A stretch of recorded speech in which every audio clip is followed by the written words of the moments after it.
Shalom Bapak Ibu Saudara yang terkasih dalam Tuhan. Senang sekali this morning kami sekeluarga kembali menjumpai Anda dalam program kesayangan kita. Amen. Agree with God, move with God, encounter with God now. Yuk, seperti biasa saya mengajak Bapak Ibu semua dimanapun Anda berada pagi hari ini, siapkan hati kita karena kita sama-sama akan belajar kebenaran firman Tuhan pagi hari ini. Yuk kita berdoa. Bapa, terima kasih untuk pagi hari ini, di mana kami, Tuhan memberikan kesehatan, kekuatan kepada kami, untuk kami bisa pagi hari ini sama-sama duduk belajar kebenaran firman-Mu. Hamba berdoa pagi hari ini melalui program Amin yang kami dengar pagi hari ini, biar setiap kami boleh dilengkapi, diajar melalui kebenaran firman-Mu. Kami percaya satu perkataan dari Tuhan akan mengubah seluruh kehidupan kami. Demikian pagi hari ini kami buka hati kami, dan kami minta Roh Kudus berbicaralah di tengah-tengah kami. Kami minta Roh Kudus, biarlah Engkau sendiri yang menyampaikan kebenaran-Mu, isi hati-Mu kepada setiap kami, supaya kami boleh mengerti akan firman-Mu, dan kami diubah menjadi dewasa di dalam Engkau Tuhan. Terima kasih Bapak, urapi hamba-Mu dalam segala keterbatasan hamba, biar hamba bisa menyampaikan semua pesan Tuhan tepat seperti apa yang Tuhan mau. Dan aku juga berdoa para malaikat orang kudus lakukan bagian kalian, layani semua umat Tuhan dimanapun mereka berada, supaya mereka boleh mengalami Kristus secara nyata. Kami memberikan segala hormat, pujian, kemuliaan buat Tuhan. Dalam nama Tuhan Yesus kami berdoa. Amin. Amin. Selamat pagi Bapak Ibu semua dimanapun Anda berada. Senang sekali pagi hari ini kami kembali bisa bersama-sama untuk mengajak Anda kita sama-sama belajar kebenaran firman Tuhan. Pagi hari ini ketika saya mempersiapkan program Amin ini, saya mendapat sebuah insight yang kuat di hati saya. Dan saya mau menyampaikan tentang sesuatu dengan sebuah topik. Judul khotbah pagi hari ini adalah didikan Tuhan, saudara. Saudara, saya percaya dalam kehidupan kita ada banyak sekali kita mengalami didikan. Bahkan dari kita kecil, lalu kita masuk sekolah, kita masuk university, lalu kita bekerja. Saya percaya nggak lepas daripada yang namanya didikan. Selalu ada di rumah, di sekolah, di tempat bekerja, kita mengalami yang namanya didikan. Dan saya percaya start from dari kecil sampai besar, sampai seumur hidup kita nggak boleh melepaskan yang namanya didikan. Kita harus terus belajar, karena saya percaya didikan selalu membawa kebaikan dalam kehidupan kita. Pagi hari ini ada beberapa ayat yang saya mau mengajak Anda untuk kita baca sama-sama, yaitu yang pertama adalah Amsal 3 ayat 11. Dikatakan seperti ini: Hai anakku, janganlah engkau menolak didikan Tuhan, dan janganlah engkau bosan akan peringatannya. Saudara, ada dua kalimat yang baik sekali untuk kita cerna, kita pelajari pagi hari ini, yaitu yang pertama, jangan menolak didikan Tuhan. Yang kedua, jangan bosan akan didikan atau peringatannya. Saudara, kita diajarkan bukan cuman jangan menolak didikan Tuhan, tapi kita nggak boleh bosan ketika Tuhan sedang mendidik kita dalam kehidupan kita. Kita bukan cuman menolak, tapi kita juga harus membuka diri kita untuk terus-menerus dididik oleh Tuhan. Jangan pernah bosan dengan semua peringatan Tuhan. Saudara, ada beberapa terjemahan yang saya mengambil dan saya mendapatkan ada beberapa hal yang baik sekali. Dalam beberapa bahasa Inggris didikan dikatakan disiplin, saudara. Lalu ada beberapa terjemahan lain dikatakan chastening. Ada satu lagi terjemahan dikatakan instruction.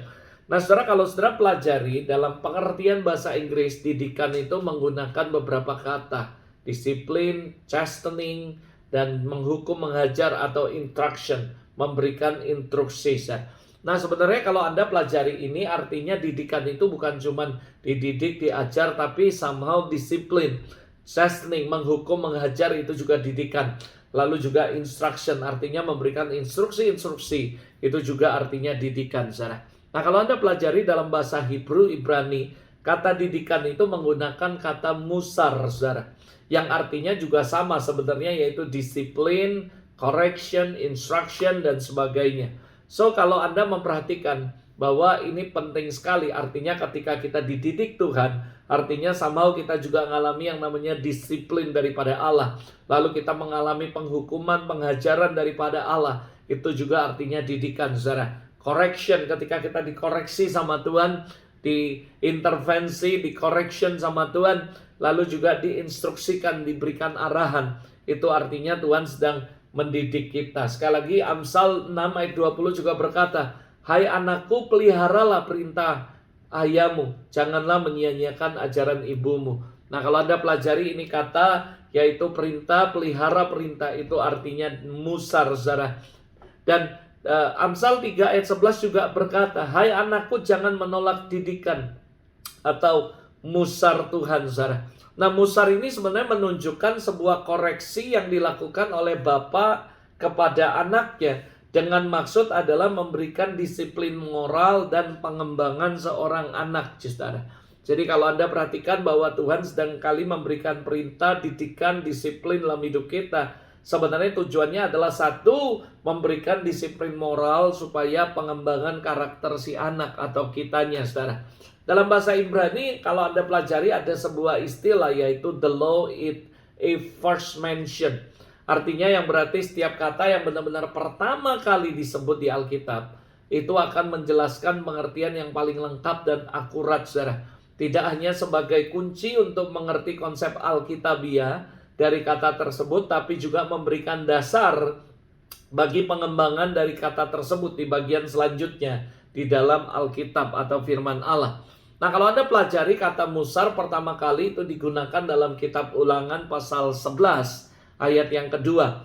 Dikatakan seperti ini, kamu tahu sekarang kukatakan bukan kepada anak-anakmu yang tidak mengenal dan tidak melihat musar Tuhan atau hajaran Tuhan. Allahmu kebesarannya, tangannya yang kuat dan lengan yang teracung. Tanda-tanda dan perbuatan-perbuatan yang dilakukannya di Mesir terhadap Firaun, Raja Mesir, dan terhadap seluruh negerinya. Nah, saudara, jadi apa sebenarnya tujuan kalau Anda perhatikan daripada hajaran Tuhan? Saya mau kasih tahu bahwa bukan hanya untuk menjadikan kita memiliki karakter yang lebih baik lagi agar supaya kita menjadi serupa dengan Kristus. Tapi didikan Tuhan salah satu cara untuk menjadikan kita menjadi saksi yang efektif. Saksi Tuhan. Kalau Anda baca ayat 2 dikatakan, kamu tahu sekarang. Nah, saksi atas kebesaran, saksi atas tangan Tuhan yang kuat, dan lengan yang terukur, serta tanda dan perbuatannya yang ajaib, saudara. Jadi ada dua hal yang bagus sekali yang kita bisa pelajari dari setiap didikan dan ajaran Tuhan. Yang pertama jelas, supaya kita memiliki karakter yang lebih baik, dan goalnya adalah seperti karakter Kristus. Yang kedua, supaya semua dengan cara itu agar kita bisa menjadi saksi Tuhan yang efektif, saudara. Dan orang akan melihat bagaimana tangan Tuhan, kebesaran Tuhan terjadi dalam setiap kehidupan kita. Nah, hal yang kedua yang saya mau mengajak Anda untuk belajar pagi hari ini bersama-sama melalui program Amin, yaitu apa yang terjadi kalau kita menghargai didikan Tuhan dan apa yang terjadi ketika kita tidak menghargainya. Saudara, ada dua respon dan kita belajar dari dua tokoh Alkitab. Sama-sama mengalami didikan, sama-sama mengalami hajaran, sama-sama mengalami disiplin, sama-sama mengalami instruction, sama-sama mengalami correction daripada Allah. Tapi ada dua tokoh yang memiliki respon yang berbeda, saudara. Yang pertama kita akan belajar dari hal yang kurang baik dulu, yaitu belajar dari the King Saul, saudara. Kita semua bisa baca dalam 1 Samuel pasal 15. Diceritakan bagaimana Saul menolak dan Tuhan menolak Saul. Maksud saya, saudara, Tuhan menolak Saul sebagai raja. Dia mengalami yang namanya penolakan. Tuhan menolak dia. Bahkan Tuhan menyesal, saudara, dikatakan di Alkitab. Kenapa, saudara? Karena ini adalah respon yang kurang baik. Saudara, Anda semua sudah tahu bagaimana dalam 1 Samuel 15 ayat 1. Samuel berkata kepada Saul, dan dia diutus diurapi, dan dengarkanlah firman Tuhan. Dan Samuel memberikan sebuah perintah, direction kepada dia, yaitu tumpas segala yang ada padanya, bunuh semuanya. Dan itu adalah sebuah perintah yang Tuhan berikan kepada Saul ketika menjabat sebagai raja untuk menyerbu Amalek, menghabisi orang Amalek dan sebagainya. Semua ceritanya Anda tahu, semua ceritanya. Lalu singkat cerita, bahkan Agag, raja orang Amalek, ditangkap, tapi tidak dibiarkan mati. Tapi tidak dilakukan semuanya dengan baik, saudara. Bahkan dikatakan, saudara, dia bukan cuma Raja Agag, tapi menyelamatkan Raja Agag, tapi dia katakan, saudara, bahwa domba, kambing, lembu yang dia ambil, yang dijara, tidak ditumpas, dan dia memakai alasan untuk sesuatu yang ilahi, sesuatu yang rohani, yaitu untuk mempersembahkan kepada Allah. Dan Anda bisa tahu the story daripada King Saul. Lalu Allah berkata, aku menyesal di ayat 11. menjadikan Saul sebagai raja dan ditolak oleh Tuhan, saudara. Nah, ini adalah sebuah respon yang kurang baik, di mana kita belajar dari dua tokoh di Alkitab, bagaimana mereka sama-sama mengalami didikan tapi memiliki respon yang berbeda. Nah, tokoh yang kedua yang kita bisa pelajari adalah King David. Saudara, kalau saudara pelajari bahwa Raja Daud juga mengalami yang namanya didikan Tuhan dalam kehidupannya. Ketika dia membuat sebuah kesalahan yang besar dalam kehidupannya, lalu Tuhan mengirim seorang nabi, yaitu Nabi Nathan, saudara. Yang pertama, Tuhan mengirim seorang nabi yang namanya Samuel berbicara kepada Raja Israel bahwa ketika Tuhan memberikan instruksi, dia tidak melakukannya dengan tepat, bahkan dia melakukannya dengan setengah-setengah. Dan setelah itu nabi Tuhan dikirim, yaitu Nabi Samuel yang pertama kepada King Saul. Lalu Saul menolak, saudara, dan dia punya banyak alasan. Dia tidak menghargai didikan dan sebagainya. Akhirnya Tuhan berkata, aku menyesal dan aku menolak Saul sebagai raja. Nah, yang kedua, Anda bisa belajar dari King David, di mana dia juga mengalami didikan Tuhan dalam hidupnya. Bahkan didikannya yang mengerikan, saudara. Kalau saudara baca dalam 2 Samuel pasal 12 ayat 7-12 dikatakan, kemudian Nathan berkata kepada Daud, engkaulah orang itu, beginilah firman Allah, akulah yang mengurapi engkau menjadi raja atas Israel, aku yang melepaskan kau dari tangan Saul, telah kuberikan isi rumah tuanmu kepadamu dan istri-istri tuanmu ke dalam pangkuanmu. Aku telah memberikan kepadamu kaum Israel dan Yehuda, dan seandainya itu belum cukup, tentu ku tambah lagi, dan ini itu kepadamu. Mengapa engkau menghina Tuhan dengan melakukan apa yang jahat di matanya? Uria orang Heti itu kau biarkan ditewaskan dengan pedang, istrinya kau ambil menjadi istrimu, dengan sendiri kau biarkan dibunuh oleh pedang Bani Amon. Oleh sebab itu, pedang tidak akan menyingkir dari keturunanmu sampai selamanya, karena engkau telah menghina aku dan mengambil istri Uria orang Heti itu menjadi istrimu. Beginilah firman Tuhan, bahwasanya malapetaka akan kutimpakan ke atasmu, yang datang dari kaum keluargamu. Aku akan mengambil istri-istrimu di depan matamu dan memberikannya kepada orang lain. Orang itu akan tidur dengan istrimu di siang hari, sebab engkau telah melakukan secara tersembunyi, tapi aku akan melakukan hal itu di depan seluruh Israel secara terang-terangan. Nah, saudara, ketika dia mengalami sebuah teguran yang keras sekali, sebuah hal yang gak enak, mengalami sebuah didikan oleh karena kesalahan yang dibuat oleh Raja Daud, dan dia tiba-tiba didatangi oleh seorang nabi bernama Nathan, dan Tuhan berfirman melalui Nabi Nathan memberikan sebuah peringatan, didikan, ajaran, teguran yang begitu keras sekali, dan itu dilakukan secara belak-belakan, secara terang-terangan.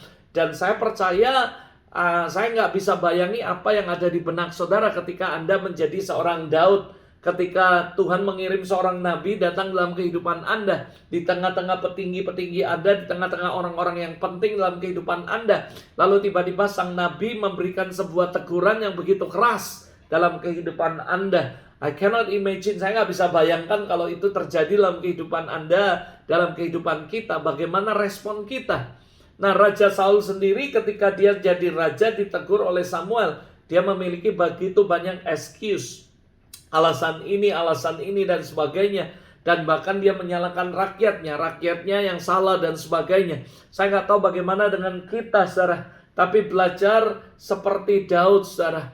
Dia ketika mengalami yang namanya teguran, mengalami didikan Tuhan, responnya berbeda dengan King Saul, saudara. Raja Daud langsung bertobat dan mengakui kesalahannya. Daud tidak mencari alasan, menyalahkan orang lain, tapi dia langsung menyesali kesalahannya. Dan inilah yang membedakan Daud dan Saul ketika dia ditegur sama Tuhan. Saudara, ada dua tokoh dan saya berdoa supaya kita belajar dari the story daripada King David dan juga Saul. Dan kita belajar bagaimana kita akan merespon, menghargai, menghormati didikan Tuhan dalam kehidupan kita. Ketika datang dalam kehidupan kita, kita harus punya respon yang baik.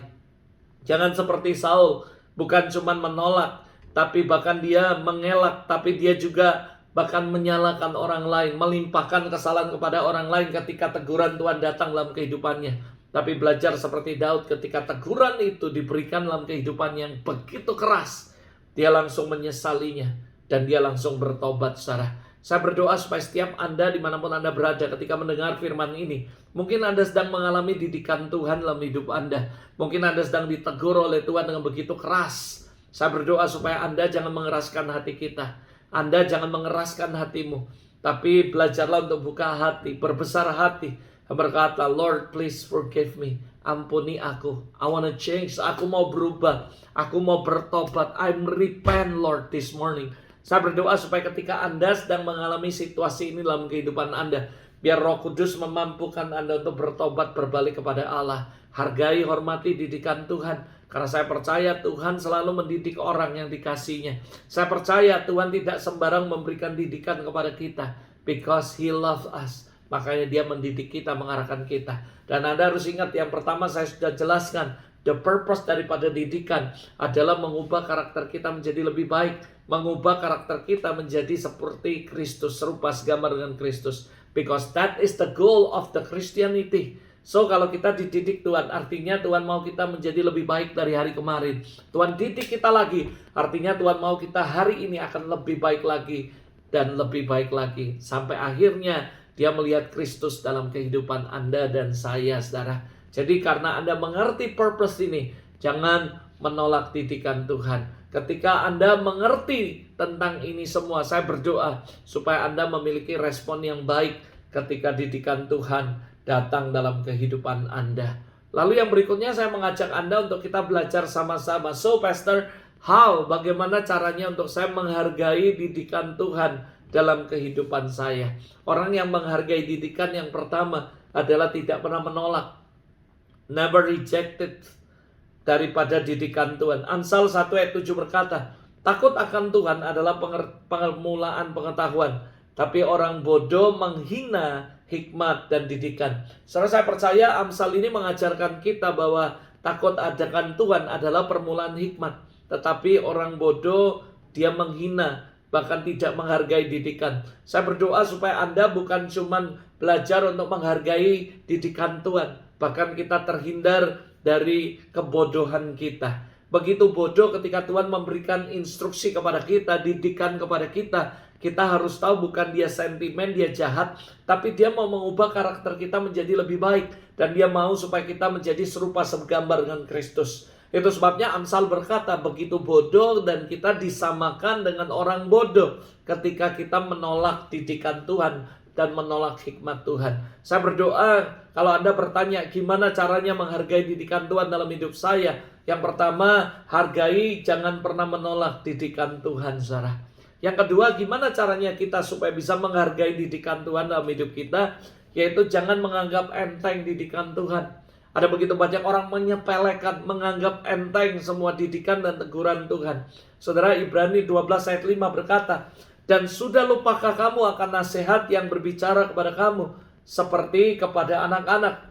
Hai anakku, jangan anggap enteng didikan Tuhan. Jangan putus asa apabila engkau diperingatinya. Ibrani 12 ayat 5 mengingatkan setiap Anda pagi hari ini supaya jangan pernah menganggap enteng, menganggap remeh. Ada orang-orang yang ditegur, dinasihati, diarahkan, dididik sama Tuhan, tapi dia meremehkan itu semua. Dan saya percaya bahwa ketika Anda meremehkan didikan Tuhan, Anda akan menyesal. Karena nanti di end of the day Anda akan alami seperti King Saul. Tapi saya percaya ketika Anda menghormati dan tidak menganggap enteng, Daud tidak menganggap enteng didikan Tuhan, dan dia langsung bertobat dan menyesali semua perbuatannya. Saul sementara dia menganggap enteng dan dia berdalih, dia menyalahkan orang lain, menganggap enteng semua didikan. Dan alhasil saudara Anda lihat the story of King Saul, akhir dari hidupnya ditolak Tuhan. Dan bahkan Tuhan berkata, aku menyesal menjadikan dia raja atas Israel. Saya berdoa supaya melalui program Amin pagi hari ini setiap kita belajar dan bisa sama-sama tidak lagi menganggap enteng, menganggap remeh. Yang ketiga, bagaimana caranya menghargai didikan Tuhan dalam hidup kita? Jangan bosan dengan didikan Tuhan. Ketika kita menghargai seseorang, artinya kita nggak bosan-bosan. Ketika orang itu mungkin menasihati kita, mengarahkan kita, mendidik kita dengan kuat, bahkan memberikan hajaran atau hukuman kepada kita. Kalau kita menghargai orang tersebut, kita jangan pernah bosan. Sama halnya ketika orang tua kita menasihati kita, papa kita ngomongi kita nggak boleh bosan. Kenapa? Karena kita menghargai didikannya. Kita tahu bahwa dia memiliki tujuan yang baik supaya hidup kita, anak-anaknya menjadi lebih baik daripada sebelumnya. So kalau hari ini Anda mengalami didikan Tuhan yang begitu banyak, bertubi-tubi, seringkali Tuhan mendidik, mengajar, mengarahkan Anda, jangan bosan. Karena ketika Anda bosan, sama saja Anda nggak menghargai lagi didikan Tuhan dalam hidup Anda. Amsal 3 ayat 11 berkata sekali lagi, janganlah engkau menolak didikan Tuhan, dan janganlah engkau bosan akan peringatannya, saudara. Saya berdoa supaya kita nggak pernah bosan-bosan dengan semua didikan Tuhan dalam kehidupan kita. Ada orang bertanya, Pastor, kenapa sampai kita nggak boleh bosan? Kita kenapa kok nggak boleh bosan? Kan saya bosan karena dididik terus, diarahkan terus, dimarahin terus, dinasihati terus. Saya mau kasih tahu buat Anda, jangan pernah bosan ketika Anda dididik sama Tuhan, diarahkan sama Tuhan. The reason yang pertama adalah Tuhan tidak memberi didikan ajaran pada orang sembarang. Dia hanya mengajar orang yang dikasihinya. So kalau Anda dihajar sama Tuhan, Anda dinasehati, Anda dididik, diarahkan, Anda harusnya nggak boleh bosan. Justru Anda bersyukur. Kenapa? Sekali lagi yang pertama alasan yang kuat. Karena Tuhan nggak pernah memberi ajaran, didikan kepada orang sembarang. Cuman orang yang dikasihinya. Ibrani 12 ayat 6. Karena Tuhan menghajar orang yang dikasihinya. Ia menyesa orang yang diakuinya sebagai anak. Justru karena Anda diakui sebagai anak. Justru karena dia anggap Anda anak kesayangannya. Dan dia mengasihi Anda, dia akan hajar Anda, dia akan didik Anda. Makanya ada ayat yang berkata, berbahagialah orang yang barang siapa yang kukasihi, ia akan kuhajar, relakanlah hatimu. Jadi saudara, barang siapa dikasihi Tuhan, dia seringkali kadang-kadang menerima didikan, hajaran, hukuman Tuhan. Karena Tuhan mengasihi dia. Ingat sekali lagi, tujuan dari semua didikan menjadikan Anda memiliki karakter Kristus dalam hidup Anda. Amsal 3 ayat 12 juga mengatakan, karena Tuhan memberikan ajaran kepada yang dikasihinya, seperti seorang ayah kepada anak yang disayanginya. Jadi sekali lagi, jangan bosan dengan didikan Tuhan. Karena Tuhan gak karena kasih sembarang didikan, kecuali kepada orang-orang yang dikasihinya dan diakuinya sebagai anak. Jadi sekali lagi, saya mengingatkan setiap Anda dimanapun Anda berada, jangan bosan dengan didikan Tuhan. Yang berikutnya, didikan Tuhan juga membuat kita jadi pandai, saudara. Alasan kenapa kita nggak boleh bosan dengan didikan Tuhan, Amsal 1 ayat 3, untuk menerima didikan yang menjadikan pandai, kebenaran, keadilan, dan kejujuran. Sebenarnya apa yang membuat kita nggak boleh bosan? Karena sebenarnya didikan Tuhan itu akan membuat kita jadi makin berhikmat, makin bijaksana, makin pinter, makin pandai, saudara. Karena Amsal 1 ayat 3 mengatakan seperti itu. Untuk menerima didikan yang menjadikan kita pandai, saudara. Jadi sebenarnya Tuhan juga mau supaya bukan cuma kita memiliki karakter Kristus, tapi kita memiliki knowledge, kita memiliki capacity yang bagus, quality yang bagus. Sehingga kehidupan kita akan jauh lebih baik, baik secara hikmat, secara kedewasaan, secara perkataan, semuanya. Karena saya percaya ketika seseorang dididik Tuhan dalam kurun waktu tertentu, akan membuat dia menjadi dewasa, akan membuat dia jauh lebih pintar, lebih pandai, lebih berhikmat, dan lebih berkualitas tentunya, saudara. Yang berikutnya, kenapa alasan kita nggak bosan, nggak boleh bosan dengan didikan Tuhan? Karena saya percaya didikan Tuhan itu lebih berharga daripada emas dan perak, saudara. Imagine kalau dikatakan didikan lebih berharga dari emas dan perak. Betapa beruntungnya kita kalau terus dididik, diarahkan sama Tuhan. Amsal 8 ayat 10 berkata, terimalah didikanku, lebih dari para perak, lebih daripada pengetahuan, dan lebih daripada emas pilihan. Sebenarnya saya percaya Amsal menulis bahwa harus mendengar didikannya. Dan artinya saudara, didikannya dia akan membawa kita kepada hal yang lebih baik lagi. Dan itu adalah berharga. Dan saya percaya ketika Tuhan memberikan didikan orang-orang yang kita hormati atau orang tua kita, pemimpin kita memberikan didikan, artinya sebenarnya Anda adalah orang yang punya value. Anda adalah orang yang berharga di mata mereka. Mereka menganggap Anda bernilai, berharga di mata mereka. Karena saya yakin mereka semua tidak akan memberikan didikan pada orang-orang yang sembarang, yang gak bernilai, yang gak punya value, yang gak berharga dalam hidup mereka. Dan itu hanya wasting time. Tapi ketika Anda diberikan teguran, dinasihati, diarahkan, bahkan didisiplin, karena Anda dinilai bahwa Anda punya nilai yang lebih dari yang lain, Anda berharga lebih dari yang lain, saudara. Sehingga Tuhan kadang-kadang mengizinkan melalui para pemimpin atau Tuhan sendiri mengajar, mendisiplin kita, mendidik kita, supaya kita sadar bahwa didikan itu lebih berharga daripada apapun, saudara. Yang berikutnya, kenapa kita nggak boleh bosan dengan didikan Tuhan?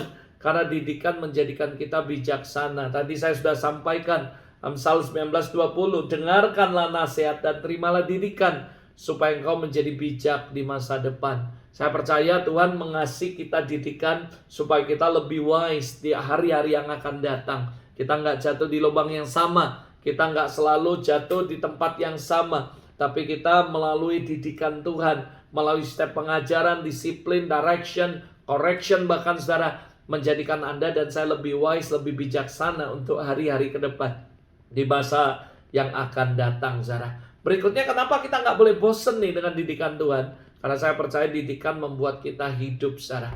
Amsal 4:13, berpeganglah pada didikan, jangan melepaskannya, peliharalah dia, karena dialah hidupmu, saudara. Jadi saya percaya didikan itu membuat kita mengalami kehidupan, tidak mengalami kematian. Seandainya saja Raja Saul mau menerima didikan dan menghormati, dan bahkan dia menghargai didikan Tuhan, dia nggak akan mengalami hal-hal yang nggak baik dalam hidupnya, tapi dia akan mengalami kehidupan demi kehidupan spiritualnya. Semua kehidupannya akan mengalir kehidupan yang sejati, saudara.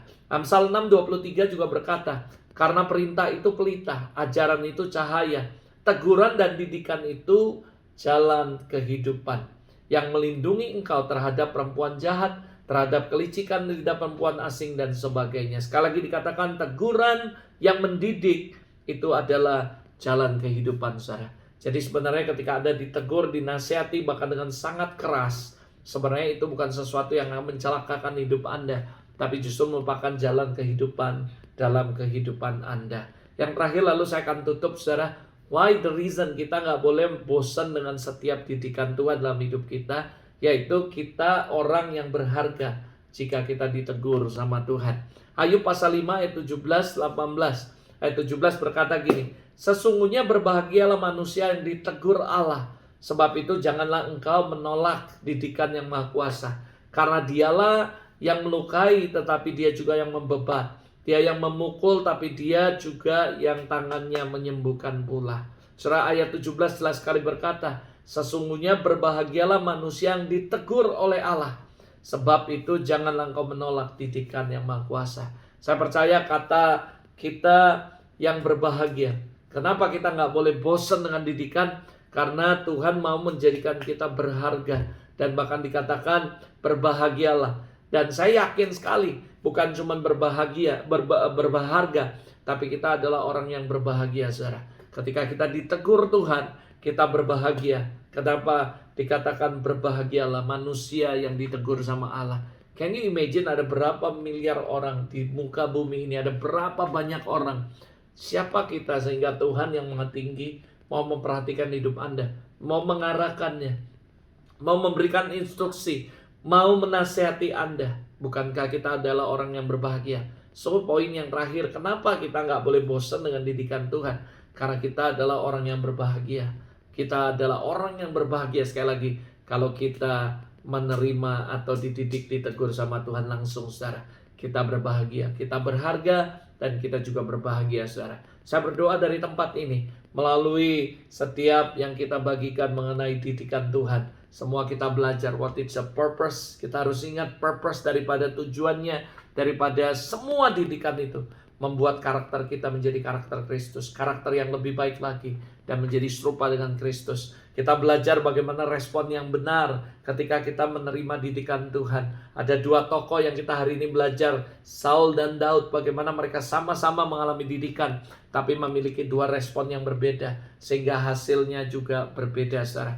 Lalu kita juga belajar bagaimana supaya kita bisa menghargai daripada semua didikan Tuhan. Dan yang terakhir kita juga belajar bahwa kita nggak boleh bosan dengan didikan Tuhan, karena didikan Tuhan pasti mendatangkan kebaikan buat kita. Didikan Tuhan menjadikan kita bernilai, berharga, dan saya percaya di atas segala-galanya menjadikan kita menjadi serupa dengan gambaran Kristus. Yuk kita berdoa sama-sama. Bapa Surgawi, terima kasih untuk pagi hari ini, untuk firman-Mu, di mana kami belajar mengenai didikan Tuhan. Hamba berdoa Tuhan, biarlah kami semua pagi hari ini bisa terus menerima firman ini, menyimpannya dalam hati kami, dan merenungkannya Tuhan, dan melakukannya dalam kehidupan kami, supaya kami menjadi orang-orang yang menghargai, merespon dengan hal yang baik, merespon dengan sikap hati yang benar, dengan semua tingkah laku yang benar ketika kami mengalami didikan Tuhan. Kami memiliki respon yang benar seperti Daud. Kami nggak nyalakan orang, kami nggak ngeles Tuhan. Bahkan kami menerima dan kami menjadi orang yang sangat berharga, berbahagia. Karena kami tahu berbahagialah setiap orang yang ditegur oleh Tuhan, karena Engkau mengasihi kami Tuhan. Terima kasih Tuhan, terus arahkan setiap kami untuk kami terus Tuhan tidak pernah menolak didikan Tuhan, bahkan menerimanya dan meresponnya dengan benar atas seluruh kehidupan kami. Aku berdoa untuk setiap umat-Mu, mungkin di antara mereka hari ini mengalami didikan Tuhan dalam hidup mereka, dalam hidup, dalam keluarga, usaha, bahkan pelayanan mereka. Mungkin mereka sedang masuk dalam didikan Tuhan, biar mereka boleh dikuatkan. Aku berdoa Tuhan, kuatkan dan teguhkan hati mereka, untuk mereka punya respon yang benar ketika mereka mengalami masuk dalam didikan Tuhan. Dan aku berdoa biar mereka menang Tuhan, dan mereka keluar menjadi pemenang di dalam nama Yesus. I bless all your people. I speak life. Aku perkatakan kehidupan untuk setiap mereka. Tidak ada kematian. Bahkan aku percaya ketika kami menerima didikan Tuhan dengan sukacita dan melakukannya dan nurut dan merespon dengan benar, bahwa didikan-Mu adalah jalan kehidupan untuk masa depan kami. Lord, I bless all your people in Jesus name, dalam nama Yesus. Biar kami terus menjadi dewasa dalam Engkau, terus berbicara dan memberkati setiap umat-Mu. I bless all your people. Be blessed, be blessed. Be blessed in every area. Dalam seluruh kehidupan Anda akan diberkati Tuhan. Dan Tuhan akan terus ada dalam kehidupan Anda, menyertai Anda, terus mengarahkan Anda, mendidik Anda, bahkan memberikan arahan-arahan bagaimana untuk apa yang harus kami lakukan di hari-hari ke depan Tuhan. Bapak, aku berdoa cuma satu, jangan pernah lepaskan didikan-Mu dalam hidup setiap kami. Terus arahkan kami, didik kami, dan sehingga kami bisa menjadi serupa segambar dengan Kristus. Kami dimampukan untuk terus menerima didikan Tuhan dan melakukan apa yang Kau perintahkan. Terima kasih Bapak, kami mengucap syukur untuk hari ini. Dalam nama Yesus kami berdoa dan mengucap syukur. Amin, amin, amin. Terima kasih, God bless you. Dan saya berdoa dari tempat ini, sekali lagi I just remind you, jangan pernah menolak didikan Tuhan. Karena didikan Tuhan akan menjadikan kita serupa segambar dengan Kristus, membawa kehidupan Anda lebih baik, dan Anda akan melihat ada sebuah jalan kehidupan yang di depan Anda. God bless you and have a great day with Jesus this morning, and see you next week dalam program Amin berikutnya. God bless you.